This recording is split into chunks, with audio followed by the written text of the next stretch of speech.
Avant de commencer cette vidéo, je voulais dire que actuellement je serai tout seul pour pouvoir faire justement les critiques des jeux vidéo sur ma chaîne, parce qu'en fait comment dire, Neko ne peut plus, puisque de toute façon on va changer de collège et du coup moi je verrai plus. Moi je vais être en lycée, mais je vais pas être dans le même que le sien. Du coup on pourra plus se voir, on pourra plus vraiment communiquer non plus.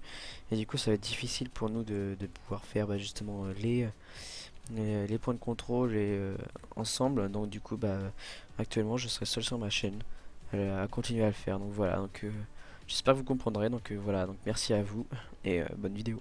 Hey mes Digger, c'est Real Metal qui vous parle et je vous souhaite la bienvenue pour ce nouvel épisode du Code des jeux vidéo.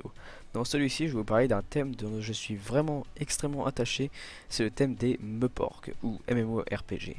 Le mot MMORPG est l'acronyme de cette expression anglaise Massively Multiplayer Online Role Playing Game ou jeu de rôle en ligne massivement multijoueur en français.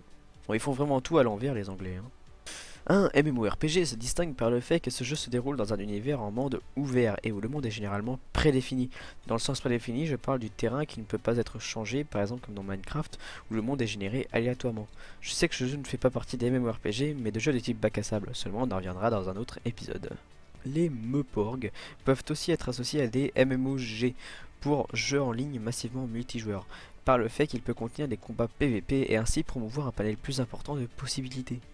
Les RPG sont tous fondés avec des histoires traditionnelles, telles que une menace place sur notre royaume depuis que le maléfique Schtroumpfnurglu est venu avec sa méchante armée de ghouls insatiables et de gobelins voleurs. Vous êtes le seul à pouvoir nous sauver grâce à vos pouvoirs cachés transmis par vos gemmes de demi-élémentaires de glace et qui ont décidé de rejaillir que maintenant avec une force encore comme on ne l'avait jamais vu.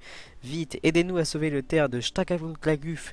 Non, je plaisante bien sûr, mais l'histoire est souvent un peu comme celle-ci, bien que les jeux vont carrément plus loin et poussent les limites à l'extrême, en ajoutant des codex, livres et parchemins nous racontant toute l'histoire au fur et à mesure que vous en trouvez. Vous prenez donc dans ces jeux le rôle d'un personnage que vous contrôlez à votre guise et que vous devrez améliorer grâce à l'accomplissement de certaines quêtes et l'élimination de monstres, mobs, creeps, choisissez votre mot pour les désigner. Et ceci vous permettant d'accéder à plusieurs autres niveaux en permettant de parcourir les différentes maps mises à disposition. A savoir qu'un RPG comme beaucoup de MMO peut être en 2D, 2,5D ou 3D tout simplement. Déjà vous conseiller? Ouais, je pense pour les gens en 3D avec une vue subjective telle que Grand Fantasia, World of Warcraft ou Eden Eternal, vue subjective veut bien dire vue de dessus, vue autour, c'est-à-dire que vous pouvez voir autour de votre personnage. Ou encore d'ailleurs Aion. Ouais, Aion pourquoi pas, oui. En 2,5D, je vous propose Dragon Saga. Seulement prévoyez quelques modifications sur les fichiers puisque ce n'est que des serveurs américains. Donc du coup il va falloir à ce moment-là regarder un tuto. À ce moment-là si vous m'en demandez un, je vous en ferai un.